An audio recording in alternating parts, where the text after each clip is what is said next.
May nagsabi yung magulang daw niya, syempre kung ano lang yung kanya, yun ang tama.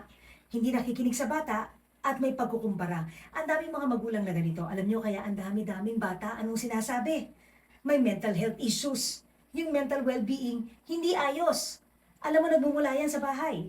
Kasi marami sa ating mga magulang, pag nagsalita ang bata, pag nagsabi ng saloobin or hinaing, minsan pinagtatawanan natin, minsan sinasabi natin, ang hinang klase mo naman, para yan lang, no? Ako lumalaki, hindi naman ako ganyan.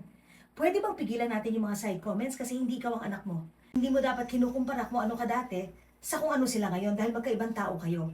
Pag nagsasabi ang bata, makikinig lang tayo. Kasi dyan talaga nagmumula ang hindi pagkakaintindihan, ang away, ang pamimintas. Hindi naman kailangan yun eh. Asahan mo, pag marunong ka sumuporta, nakikinig ka, yun ang tunay na pagmamahal. Tignan ko lang kung hindi umayos ang relasyon ninyong mga magpapamilya.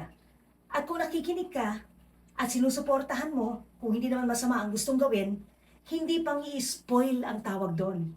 Alam mo kung anong spoiling? Nung maliit pa, lahat ginagawa mo para sa kanila samantalang kaya na naman nila gawin. At sinasabi mo, bakit? Mahal ko anak ko eh.